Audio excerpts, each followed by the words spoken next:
नमस्कार, मैं हूं सिद्धि सिंह और आप देख रहे हैं आगाज एक्सप्रेस। झारखंड के मौजूदा राजनीतिक परिदृश्य में हेमंत सोरेन का नाम प्रमुखता से उभरता है।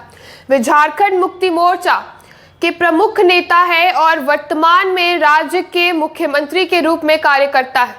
उनके नेतृत्व में झारखंड ने कई सामाजिक और आर्थिक सुधार देखे हैं, लेकिन उनकी सरकार कई विवादों और चुनौतियों का भी सामना करना पड़ रहा है। हाल के दिनों में भ्रष्टाचार के आरोप और अन्य प्रशासनिक मुद्दों ने उनकी छवि को प्रभावित किया है, जिससे ये सवाल खड़ा हो रहा है कि क्या वे दोबारा सत्ता में वापसी कर पाएंगे। हेमंत सोरेन ने आदिवासी और पिछड़े वर्गों के कल्याण के लिए कई योजनाएं शुरू की, जैसे कि पेसा अधिनियम का कार्यान्वयन और स्थानीय नीति को मजबूत करना। इसके अलावा उन्होंने स्वास्थ्य और शिक्षा के क्षेत्र में भी प्रयास किए, लेकिन बेरोजगारी और औद्योगिक विकास में धीमी गति से समस्याओं का सामना उनकी सरकार पर पूरी तरह से नहीं कर पाई। विपक्ष दल खासकर भाजपा इन मुद्दों को लेकर उनकी सरकार पर निशाना साध रहे।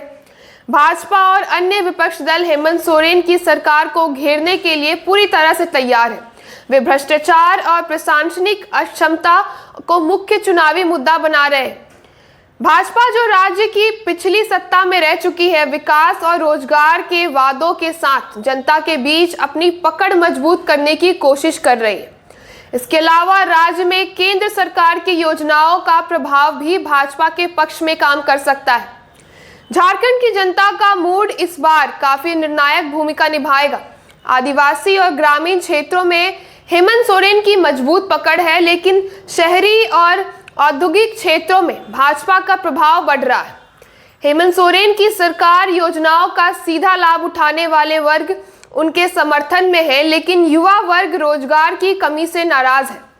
इस परिस्थिति में जनता की प्राथमिकताएं और उनकी समस्याएं चुनाव परिणाम को तय करेगी।